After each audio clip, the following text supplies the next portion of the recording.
Good afternoon friends, to the point with Abhishek Mishra YouTube channel में आप सभी का हार्दिक अभिनंदन करता हूं दोस्तों।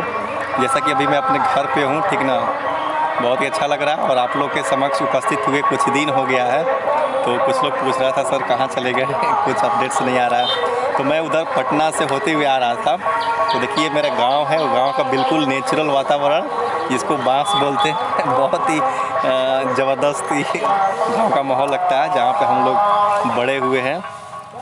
यहीं से जीवन की शुरुआत हुआ और चाहे आदमी कुछ भी बन जाए, ठीक ना, लेकिन गांव गांव होता है और गांव कभी नहीं छोड़ना चाहिए किसी भी व्यक्ति को। कितना भी पैसा हो जाए, कोई भी पोस्ट मिल जाए, गांव अपना प्यारा गांव होता है। तो गांव का ये नेचुरल माहौल, यहाँ से कुछ हम लोग छोटे वीडियो में बात करेंगे आप लोग के समक्ष। जैसा कि देखिए अभी गांव में मेरा यज्ञ चल रहा है, बहुत ही बड़ा यज्ञ हो रहा है। शाम को वहाँ की भी मैं वीडियो आप लोग के समक्ष चलाऊँगा, शाम में जाऊँगा तो। और हाँ, अब हम लोग बात करते हैं मुद्दा पे, ठीक ना। तो मैं पटना गया था। पटना में आपको उधर मुसल्लापुर हाट होते हुए, मखनिया कुआं होते हुए, मछुआ टोली होते हुए, मैं जब पटना जाता हूँ तो उधर ज़रूर जाता हूँ। क्यों? क्योंकि मैं भी स्टूडेंट हूँ और माहौल देखता हूँ कि हाँ क्या माहौल है। मुझे तो इस बार यार बहुत भयानक माहौल दिखा। शायद मुझे पटना जब मैं छोड़ा उसके बाद इधर 2 साल तो कोरोना से बहुत ही व्यस्त रहा, लेकिन अभी जो मैं माहौल पटना के देखा, पता नहीं एग्ज़ाम में कट ऑफ सब कहाँ पहुँचाएगा। प्यारी ज़बरदस्त मतलब लोग कर रहे हैं। मैं बहुत सारा लाइब्रेरी को विज़िट भी किया, देखा लाइब्रेरी में कहीं सीट खाली नहीं है और सब जगह फुल चल रहा है। चूँकि अभी एनटीपीसी का रिज़ल्ट दिया है, पहले तो जिनका एनटीपीसी CBT2 में रिज़ल्ट आया है उनको मेरे तरफ से कांग्रेचुलेसन। जो अतिरिक्त रिज़ल्ट आया है, ठीक ना, कि कहा जाता है कि खजूर से गिरे तो कम से कम, तार से गिरे तो खजूर पे तो लटके। जिनका रिज़ल्ट नहीं हुआ था कम से कम रिज़ल्ट हुआ। और देखिए उन लोगों का मैं पटना में देखा, जो लाइब्रेरी में डेडिकेशन में देखा, ज़बरदस्त लगा। और मैं भी स्टूडेंट हूँ, 2-3 महीने बाद यदि BPSC का मेरा भी PT अच्छा जाएगा तो मैं पटना किसी लाइब्रेरी में मैं भी मिलूँगा और कंटिन्यू मेंस की तैयारी ज़बरदस्त किया जाएगा। और वही कह रहे हैं कि जो हाँ, कुछ लोगों का क्वेरी था, मुद्दा पे आते हैं। क्योंकि कभी कभी क्या होता है ना कि आदमी हँसुआ के विवाह में खुरपी का गीत गाने लगता है, ठीक ना। काम क्या था, देखिए हम बहुत लोग जो कमेंट कर रहा था ना, मतलब पर्सनली मैसेज भी, फ़ोन भी कर रहा था, हिंदी को लेकर रिगार्डिंग लोग मैसेज कर रहा था कि जो मेंस होने वाला है 22 से 13 का, उसके लिए हिंदी का। देखिए मैं एकदम बिल्कुल फ्रैंक बता रहा हूँ, हिंदी पे टाइम बिल्कुल ही व्यस्त ना करें, ठीक ना। जैसा कि आपको एकदम उस पर मतलब उसके बारे में नहीं सोचना है, बस एक लुसेंट ले लीजिए हिंदी का और एक बार उसको पढ़ जाना है। और लुसेंट के पीछे में B.Ed का प्रैक्टिस सेट दिया होगा, ठीक ना, B.Ed का या कोई भी, उसमें 5-6 को बना लेना है। हिंदी में हमको लगता है कि जो 47,000 जो एग्ज़ाम देता है उसमें 20 को से 30 को फेल करता है। तो हमको लगता है कि वो लोग इंग्लिश मीडियम वाला है का दो ना, या दूसरे प्रदेश में कहीं पढ़ा होगा, लंदन वगैरह में। नहीं तो मुझे लगता है कि 6 महीना जेलो रहिएगा तो हिंदी पास कर जाइएगा, ठीक ना। हिंदी को लेकर इतना बवाल नहीं मचाना है, बिल्कुल पास है आप हिंदी, ठीक ना। तो हिंदी को लेकर टेंशन नहीं लेना, लुसेंट पढ़ लीजिएगा और उसके पीछे में 5-6 को सेट बना लीजिएगा, जाइए। और 40 को तो नंबर में कि 35 को पास करना है हिंदी में आपका। उसमें पैसेजेस से और एने ओने एकदम आसान इतना ना रहता है कि आप, हम एको दिन नहीं पढ़े तो 70 को हमरो सही था। तो आप लोग मतलब किसी का उसमें 50 से कम सही नहीं रहता और आप भी पास कर जाइएगा। तो उसको लेके इतना माहौल क्रिएट नहीं करना, जो मेन फोकस है उसको ध्यान में देना है। हाँ, एक बात और भी कहेंगे कि हाँ, वीडियो को आप लोग ज़रूर शेयर सब्सक्राइब कीजिए, लाइक कीजिए। और क्या है कि देखिए कि अभी आप लोग का जो है ना, पूर्ण तैयारी कीजिए। तैयारी हमेशा परिपूर्ण आप लोग का रहना चाहिए। तैयारी परिपूर्ण इन द सेंस ये होना चाहिए ना कि अभी देखिए बहुत लोग का ये मुझसे कहना था कि सर करंट पढ़े कि नहीं पढ़े। देखिए BPSC का सिलेबस, ठीक ना, एकदम समझिए कि ये भूल भुलैया है।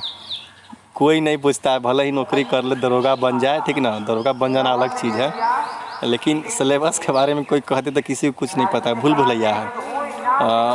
करंटू पूछ देगा, 15 करंट पूछ देगा तो उस दिन आप सेंटर पर रोइएगा और फिर सोचिएगा जब कब वैकेंसी आएगा। इससे अच्छा है कि आपको करंट जहाँ से भी सोर्स लगे एक झलक ज़रूर देख लीजिएगा। आपसे मेरा रिक्वेस्ट है, ठीक ना। कहीं मेरा बात सुन लीजिएगा तो हो सकता है कि आप एक बार करंट देख लीजिएगा और तो 10-12 को पूछ दे तो कहीं आपका पूर्ण करके तैयारी जाइएगा। मेरा यही का नाम है, चाहे करंट हो या आपका साइंस हो। मैथ रीजनिंग के लिए आपको बताए थे कि SSC का 10 LDC का सेट बना लीजिएगा मैथ रीजनिंग का। LDC या MTS का पहले का जो एग्ज़ाम होता था जिसमें 50 मैथ रीजनिंग रहता था, उसका मैं आप लोग को बार बार मैं बताया हूँ। देखिए मैं पहले आप लोग को उसके बारे में मैं कई बार बता चुका हूँ कि तैयारी के लिए देखिए हम पहले भी बोले हैं कि ज़्यादा किताब नहीं पढ़ना है, ना ही रखना है। मैं भी नहीं रखता हूँ ज़्यादा किताब, ठीक ना, ना ही ज़्यादा किताब पढ़ता हूँ। काम एकदम टू द पॉइंट होना चाहिए। नौकरी से मतलब है, ज्ञाता हमको नहीं बनना है, ना ही हमको ज़्यादा ही करना है।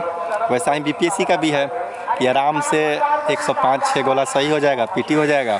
फिर कुछ सेलेक्टेड चीज़ है जो हम 64वीं में नहीं कर पाएँ, अफसोस रहता है। लेकिन चलिए कोई बात नहीं है, जीवन सीखने का ही क्रम है।